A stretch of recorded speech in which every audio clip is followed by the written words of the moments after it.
Huh? Hey, I'm tryna win. I'm tryna win in the 716 and I'm making it big. I wanna live. I think I'm ready to.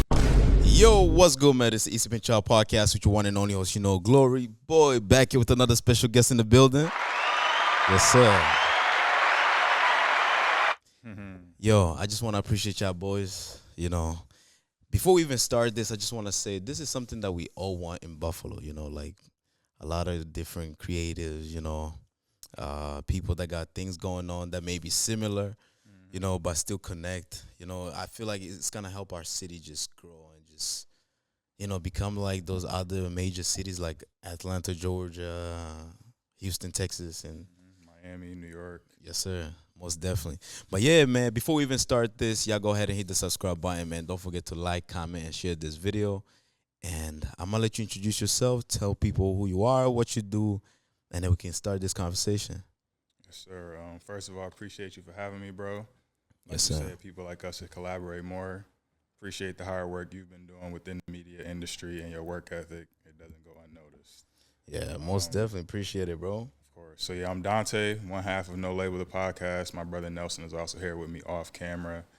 Yeah, No Label is a media platform. We talk to artists and creatives within the Buffalo, Western New York community, just really getting to document their stories and their come up, as well as, educating them on the music business side and just giving our perspectives on the media and black culture or culture in general within the world. Black culture is the world, so just American culture in general. Yeah, bro, and you guys are doing an amazing job at it. I appreciate it. You guys are doing an amazing job, and I've checked your videos, I've watched your episodes here and there, and I can say that's something that a lot of artists here was missing. They were missing a platform, like somewhere to go and express themselves. Tell people a little bit about their music journey, and all that. So. Shout out to you. And I did tell you guys that when I first walked in. For sure. You feel me? Yeah. But yeah, bro, so like let's talk about just your background. Where were you born, and from there, and just moving forward, how was everything just growing up as a young kid, whatever city you were from? From Buffalo. I grew up it feel kind of weird. We and Nelson just talking about this, like talking about ourselves on camera, because we're used to interviewing other people. Yeah, y'all working hard, man. Yeah, man. But I'm from Buffalo, born and raised, east side of Buffalo, down the way to be specific. If you know, you know. Grew up playing sports, grew up drawing. I played the violin for a little bit, played the sax for a little bit. Played violin? Yeah, I played from first grade to fourth grade. I mean, people say muscle memory and all that. Do you think you can still play it? Nah, I don't think so. Once I started playing sports, I stopped playing the violin. Right. But yeah, so played football up until like high school, played basketball, growing up all the way through college. Went to Hutch Tech for high school. We talked about that earlier. You a Tech alumni. That's crazy. Yeah. It's crazy how like. And I didn't even know coming into this that you went to Hutch Tech too. Actually your cameraman, he went to Hutch Tech too. Yeah. And so we connected because he was like, "Yo, bro, you went to Hutch Tech?" I said, "Yeah." He said, "Damn, I didn't even know y'all went. Y'all went to Hutch Tech as well." Went to Tech too, for sure. He was a couple years younger than me. So yeah, Hutch Tech. Then went to Fredonia, played basketball. So how kind of like the just media journey went, or how I got into it. Me and a couple of my friends had a radio show out in Fredonia that was pretty well known, I would say, like on campus, where we just talked about like hip hop culture, just everything going on within the world. And just from that, I kind of got more of a love for it. I would watch, Everyday Struggle, listen to Hot 97. The Breakfast Club was all stuff that I was into at that time. So I was kind of like moving more so into the music scene. Right. Or the media scene while I was still like playing basketball, because I didn't feel like I was gonna like have a career after college. So it was kind of just something I was figuring out and trying to do.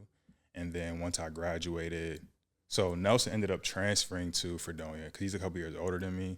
So he went to, I believe, Cleveland State, took a couple years off, and then he transferred to Fredonia while I was there. And then we had him on our radio show, and kind of what he was talking about in his mindset kind of aligned with what I was forming myself into at that time, or like the things that I was into. Right. So once I graduated, I had an idea to do a podcast. I brought him on as well as two of my other friends. And then me and Nelson kind of veered off and started doing the interviews and really tapping into the music scene here in Buffalo. But let's go back to the radio at Fredonia. How did that start? Because, you know, it's not easy to get something like that in school, especially if you're new at the school. Yeah. And basically, I mean, you know, as black students, you know, a lot of times it's harder for us to get certain opportunities just because, you know, the lack of funds or lack of resources in terms of like trying to figure out who's gonna help you get that started. But like, how did that radio station come about? So my boy Josh, I can't remember what his major was, but I think he was maybe an audio engineer major, a music major, something along that. He was able to like get into the radio station and start it. So he brought on me, my friend Jovan, and my friend Derek, and it was kind of us. The name of the radio show was Higher Society.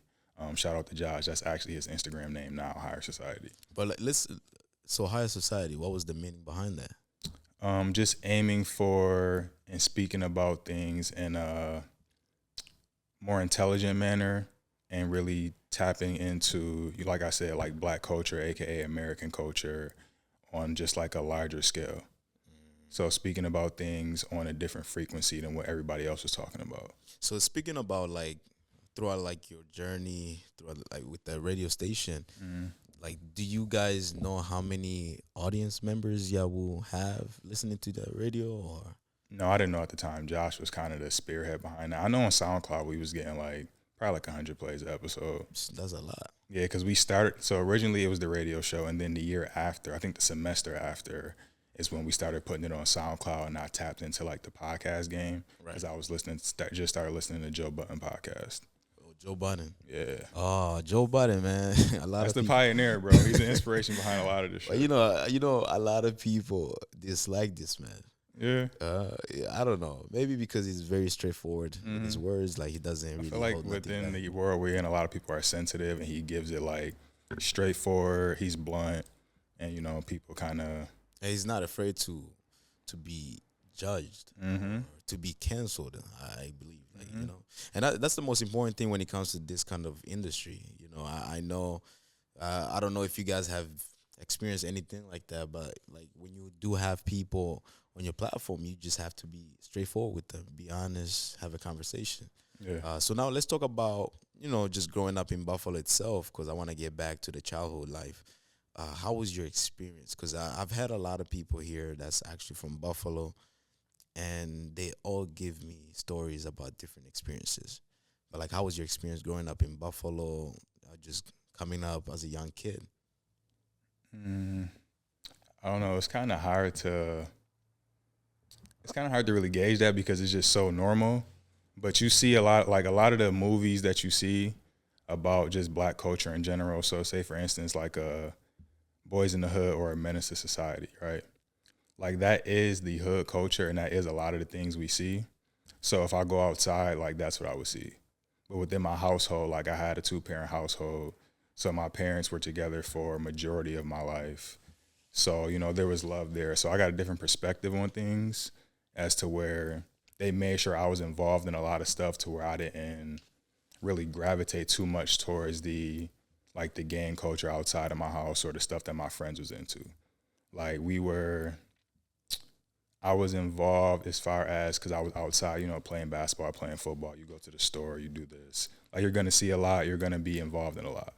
But my focus was just more so on the sports that I was into and just realizing that there was a lot of consequences to the things that were going on outside of my household, if you understand what I'm saying. Like at an early age, I kind of value my freedom a lot.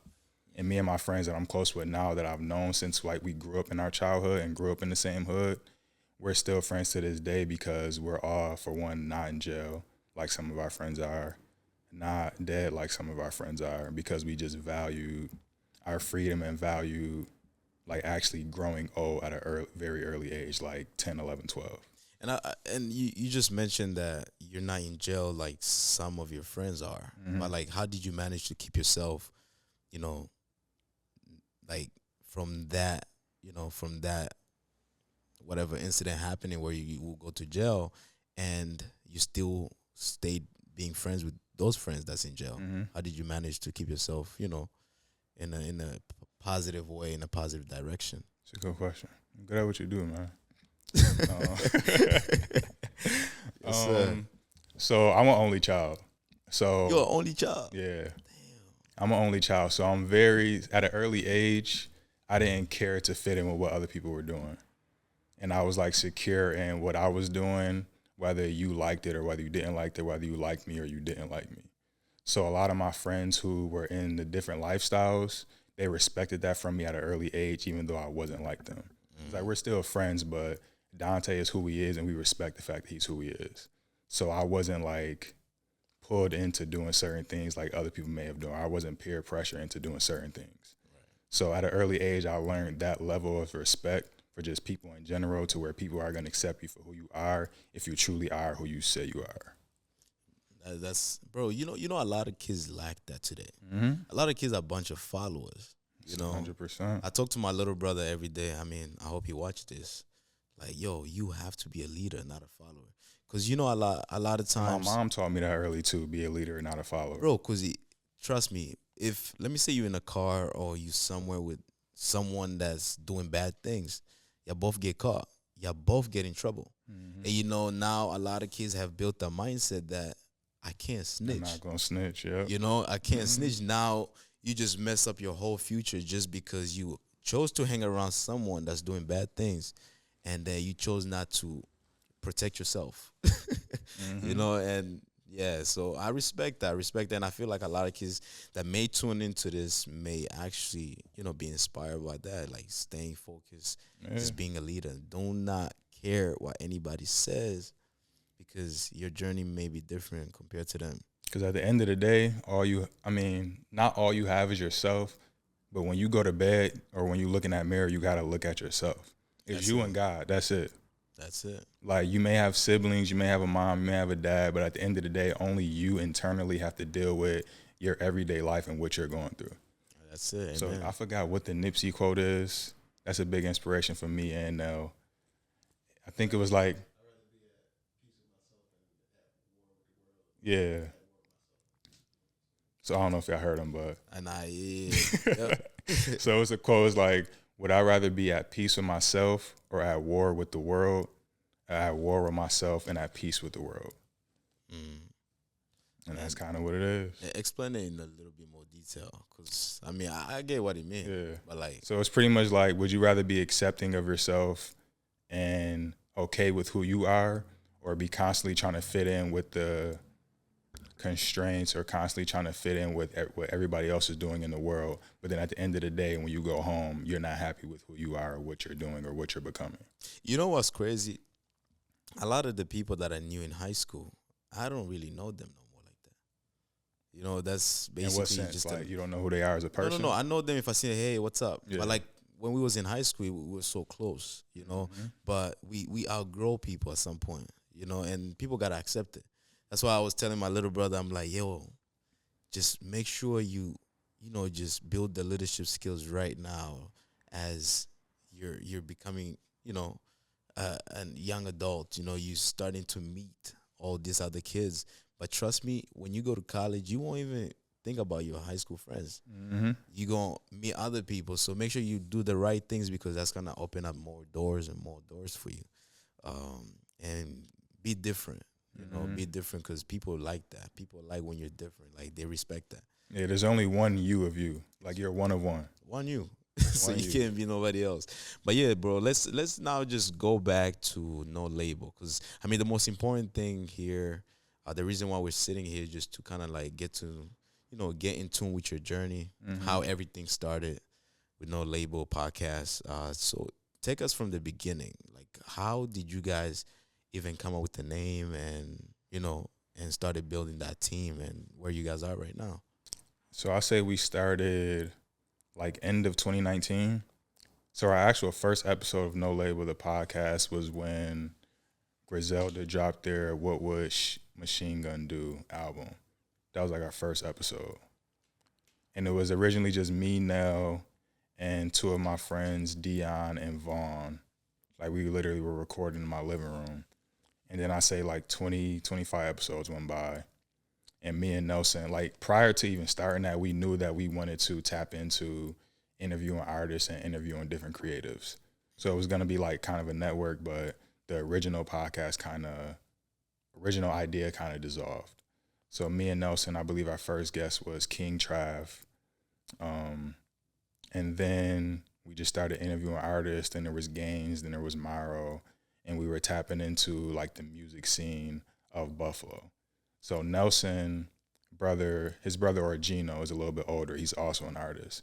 So I was more so the videographer and editor. Like, I did all the back end work of the podcast, kind of figuring out how to upload it on streaming, all the logistics and technical stuff. Whereas Nelson was already tapped into and knew a lot of these artists within the city that were already established and already growing their fan base. So that was kind of our relationship and how we came together to start it in general and really get a name. Like, a lot of our early guests were kind of people who are really established now. So like a Jay Skis, Gaines, Tony Boy. So Jay Skis is signed to Drumwork, just did songs with like Big Crit. Who was the other guy that was on that song? He's from Houston. What? Sauce Walker, yeah. So it had songs with like Sauce Walker, Tony Boy's an engineer for Conway, engineer for Jay Skis. We have Maro, who's on our team now. So a lot of like early established names, Nelson was able to get them to like believe in us early because he already had relationships with them. And then I had my editing videography skills on the back end. Isn't that an amazing thing, bro? Just having a team full of different talents. Mm-hmm. You know, that makes everything so easy for you. And I know, but let's talk about just the name itself. Like, how did the name No Label became, a thing? So I can't remember what the other names were, but we wanted a name that represented authenticity, just being free, not being shackled to any one subject or any one topic or any one, what's the name I'm looking for? Yeah, any one subject, any one topic, or just nobody being able to put us in a box. And then also speaking on the music business side and just the independence of your art and the independence of yourself and your creativity. So something that's synonymous with somebody being independent or being free is not being signed to a label. They're an independent artist. Right. So that's kind of what went into the name of No Label. No Label. And it's something that just rings off quick, like No Label. It's not really hard to say, but it's something that's kind of catchy too. Yeah, it's very catchy, bro. Like, plus, I've never heard nobody have the name No Label. So that's very good for your growth and business itself. And also, like, when it came to like No Label, did you guys come into like a debate? And who came up with the name first, or was it like a team thing? Because I know, I don't think it was a debate. Nobody gonna come up with the name. Not everybody's gonna come up with the same name just like that. Yeah, But like, who came up with the name and presented to the team, and how did you guys react to it? I think I came up with a couple names. I brought it to like the team, and some people had a certain selection, other people had others, and then I think we just like all kind of agreed on No Label. So I came up with the names. I think we probably had like a list of 4 or 5 or whatever, and then we just like picked from one. Everybody fucked with No Label, so that's what we went with. Oh, nice, and then here it is, bro. Yeah. So just to continue, when it came to No Label, I know you guys kind of like had to, buy cameras, buy microphones, and all those other things. But like, how did you guys manage to, to kind of like share funds in order to provide all of these things? So originally, I kind of just, because the podcast was like originally my idea and like my dream to do. And then so the initial equipment, I pretty much just bought it because I was getting into like photography and videography in general. Right. And then so Nelson talked about it earlier, like when we were off camera. We were supposed to start like early on, like 2018 or whatever. But then I had broke my ankle playing in a basketball tournament. So then it kind of prolonged it. But while I was like healing, I had like got the equipment and I was learning how to edit, learning how to use it, that type of shit. So I had initially bought like the interface, I think like the initial 2 cameras we had and like cables and all of that.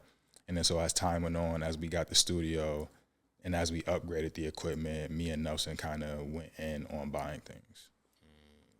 Did was that like something difficult, or was it, because I know it could be an expensive thing, but like how did you, kind of like save up for it, and buy everything one by one? Because there's some people that may try, starting a podcast on their own, and they may want to know how exactly you can start a podcast from scratch.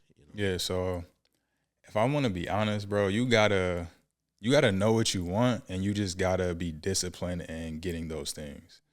Like a lot of people, we all have vices, we all have different things that we want to indulge in, but if you want to do something, you gotta Can I cuss on here? Not really. Because I'm trying not to, but it's just in my vocabulary. Yeah. I mean, you haven't used cuss words. Yeah. So you kind of just gotta tuck all that shit away and just grind it out. So Right. when I first graduated, I was living at my mom's crib. So I probably had like 2 or 3 jobs. So I was just, I don't have rent to pay. So I'm just saving up, and I wasn't like really partying like that. I wasn't really smoking at the time. Wasn't drinking. Wasn't really doing much. I was just working. So I just saved up the money in order to be able to invest and buy this equipment without it hurting my pockets. And then even like as time went on and we started upgrading the equipment, it's just a matter of, if you want something, you got to figure out what are the things that aren't contributing to you getting what you want, and then putting those things on hold for a while. And not saying you got to stop it cold turkey unless you want to, but just put it on hold for a while, be disciplined, save up, and then you can invest in those. I like how you mentioned just be disciplined. Yeah. Because, bro, like, I've had people also ask me, that's why I asked that question, because if, like, when it comes to the podcast, some people think it's just so cheap to start. Mm-hmm. But if you really want to start, it has to be something that you're really going to be passionate about, because once you start it, some people may focus on the numbers. Mm-hmm. Some people may say, oh, my gosh, now so many people are watching me. But little do they know, even one person is watching every day, that podcast maybe is changing their lives. So why not just start it? 100%. So I feel like, with the money part, just go for it. Yeah, it's like you got Go to for it. Just buy it. do your research, figure out how right. much it costs to get what equipment you need to start it. And once you figure out that amount, figure out what things are in your life that aren't contributing to that goal. So it's like, oh, I buy Lloyd's every day. All right, I can probably buy Lloyd's like 3 less times a week. That's like $60 throughout 4 to 8 weeks. You have enough money to buy an interface and maybe a good mic. That's your Right. podcast. That's it. Yeah. That's all you need. You don't even need too much. Some people use a phone. Yeah, you for can- mic. I'm gonna let people know right now, for our full angle or full screen angle, we use my phone. Really? Yeah. So you use like the phone for that. Yeah. Bro, nobody will even tell. And my phone is better than probably 2 of the cameras that we have. Hey, you gotta do what you gotta do. Exactly. Seriously. But yeah, bro, so now let's just dive deep into like some of the episodes that you've done, because I know we all have that moment where we're like, man, this was one of my favorite podcasts. This was one of my favorite episodes that sat with someone and actually had a decent conversation. So if you was to look at everything that you guys already done, which one would you say is your favorite episode by far? By far. I could probably give you 3. I'll give you 3. Give me I don't 3. know All right, my let's go ahead. favorite. Give me 3. So our interview with Reggie from Canna House, that was season 4, when we had the studio back at Tri-Main. Just because it was like, I believe it was right after he had kind of quit his job and was full blown into his Canna House business. And it kind of just sat with me how he was talking about, really being an entrepreneur and not being a slave to like his corporate America job and not trading his time or freedom for money anymore. And like since then, or even at that time and since then, like all the groundbreaking stuff Canna House has done and all the stuff that he's done with just within the marijuana industry, helping getting laws passed, being in Washington, D.C., doing different stuff is like because he took that leap of faith, he has been able to do all these things. So that's something that like plays in my head all the time. We have the Shay Noir interview we did.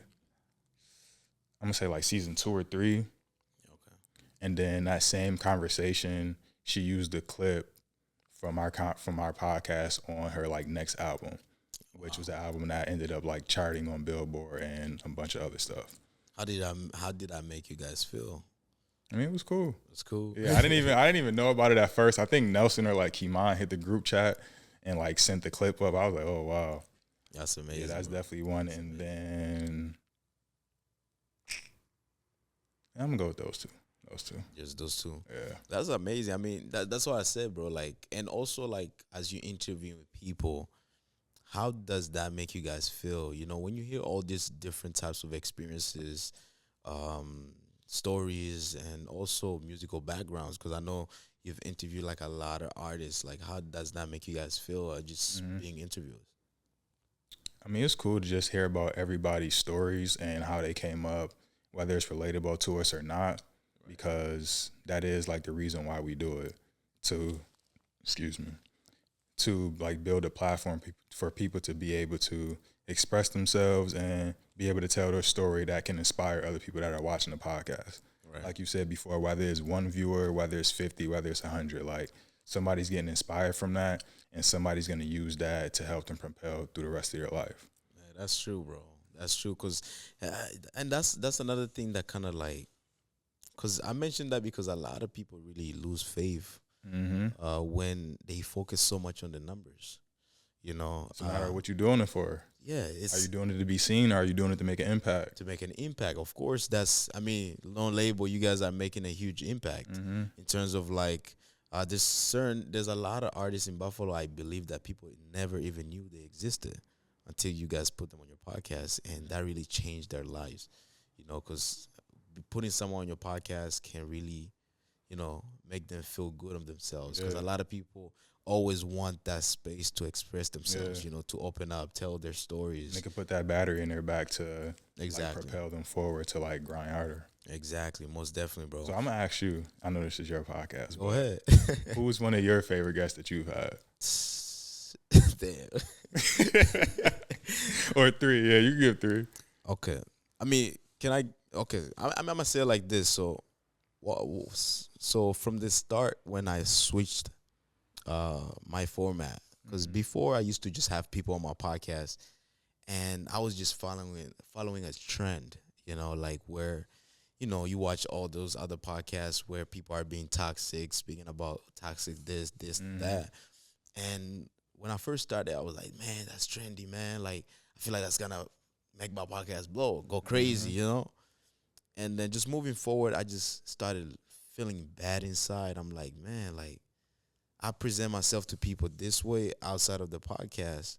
And then when I'm on my podcast, I'm talking like this. I'm like, am I really being myself? So I kind of had to switch everything around. So when I started bringing like business owners, some artists and so on, just talking to them about their life journey, different career paths. Some of my favorite ones are recent ones, actually. I can say I've had Gambino. So Gambino went to jail. He was going to go to jail for 20 years, but he went to jail for 15 years. He was a drug pin in Buffalo, from the Gambino family, drug lord and all that.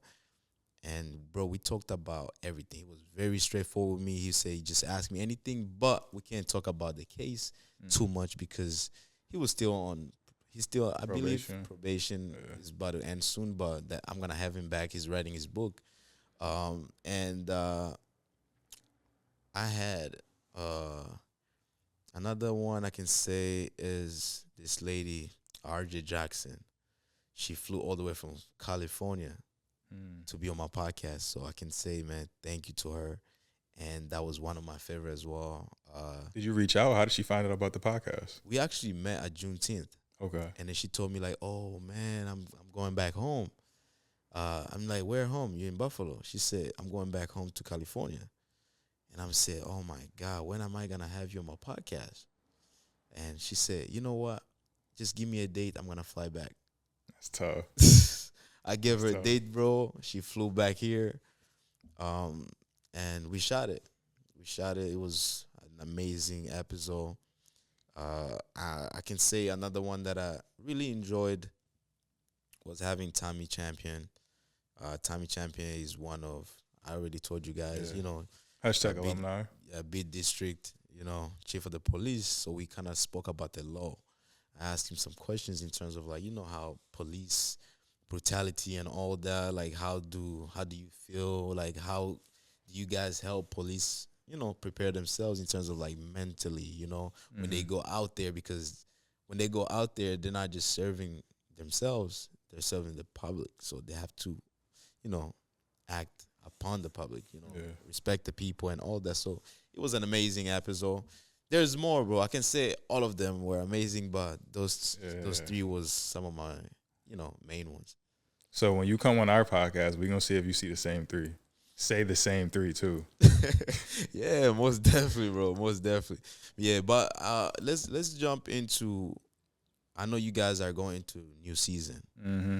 You know, let's talk about that. So, what are you guys bringing to the public within the new season that you guys are having? Yeah, so the new season is kind of we bring in the same, but just more amplified. Like we have a new website now.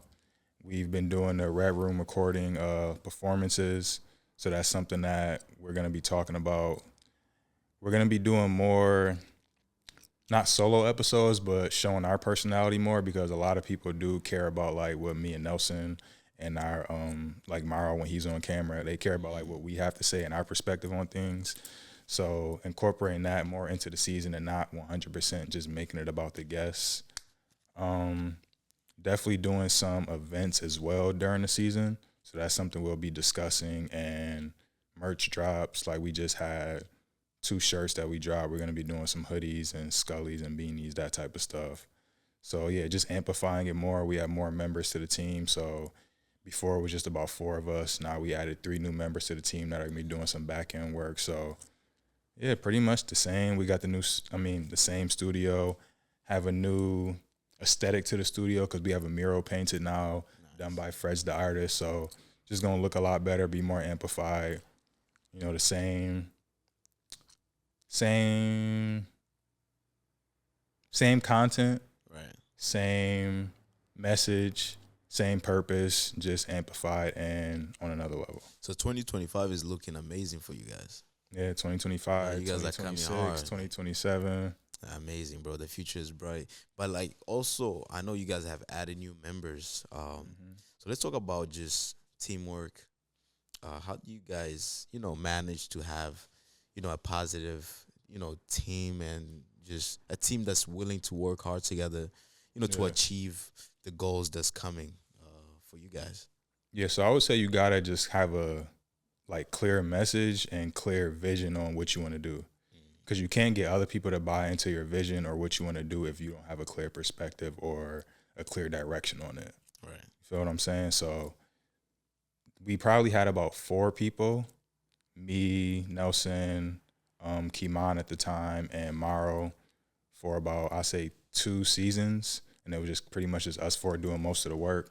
But once we got like a clear perspective and knew like what areas we needed work in, so whether that's direct to consumer marketing, like newsletters or DMs or text message, whatever those services that they use, like the Superphone stuff, whether it's that, whether it's event coordination and, you know, media personality, getting out to events, talking to different people about their events and what's going on in the community. Like we can't do all of that on our own. So Right. once we realized what things we needed to make a bigger impact, then we just kind of delegate and find the people who we think fit it in those areas. Yeah, I mean, and plus that has to be, you guys have to have that strong trust for them. Mm-hmm. You know, it's not easy to bring someone into your team and they were not there from the start. Mm-hmm. They did not contribute any money to buying That's a equipment. fact. You know, bro, it's not easy. Yeah. It takes a lot of courage, a lot of trust to do something like that. And me being the only child, it's hard for me to like trust people with a lot of things. Right, because everything Yeah. was Yeah, yours. everything was just me. Yeah. So Yeah, everything when you was realize, I think another thing is because I do read a lot. We talked about that before the podcast. So if you want to go far, you gotta like have people with you. Gotta go with a team. Right. So that's kind of is what it is. Teamwork makes the dream work, man. Exactly. But yeah, so now just any message for the youth, bro. Like all my guests, I like for them to, give the youth some motivational or something. Oh, shoot, the camera right there. Give me 1 second. Memory card full.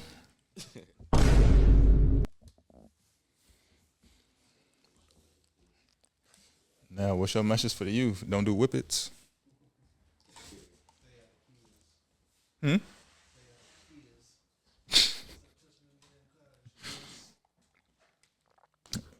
Got to get that lock on your steering wheel.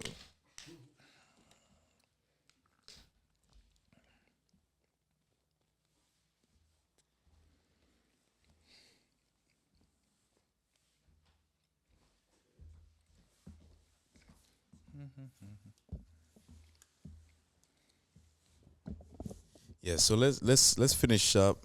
I know we had a little technical difficulty, but so tell us, bro, like what's the message for the youth? Because I know there's a lot of kids that look up to you guys, and I know you guys do go to schools, to speak to students, teach them how to do podcasting, and all that, and all of those things I've watched, and I'm like, man, these guys are doing a great job, and that's what we do need in our community. We need people that have certain skills that's not afraid or that's not holding it back, for the next generation.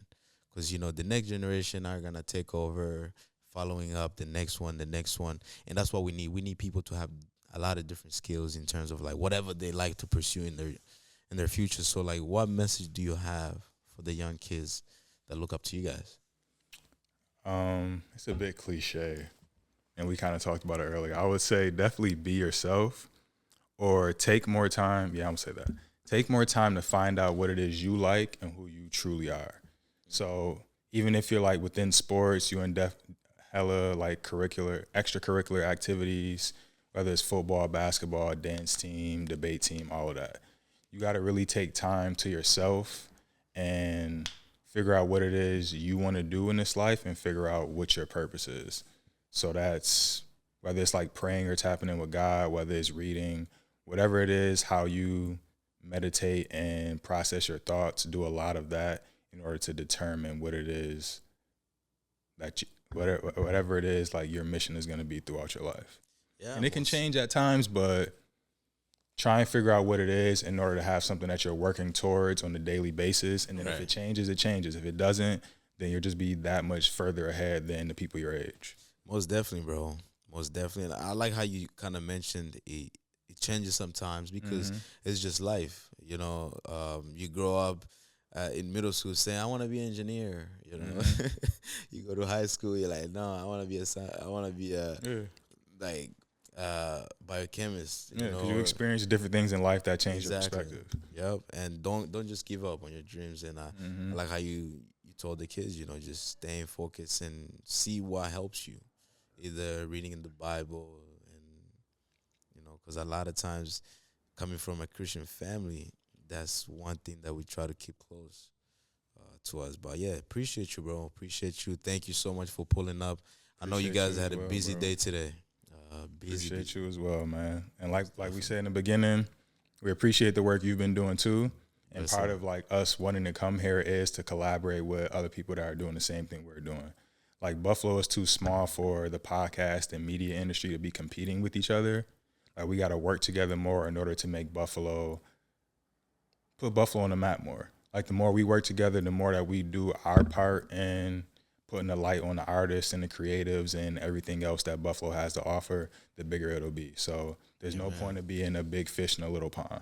Amen, brother. That's it, man. That's it. I mean, teamwork makes the dream work, man. Oh, God. And collaboration is major. And I like how you put it together. So, y'all heard the man. Appreciate you once again. Y'all go ahead and hit the subscribe button, man. Don't forget to like, comment, and share this video. And go ahead and follow No Label on Instagram. And No Label the Pod on everything. NoLabelThePod.com. No Label the Pod on Instagram, Facebook, TikTok, all of it. All right. Appreciate it. We outside. Let's go.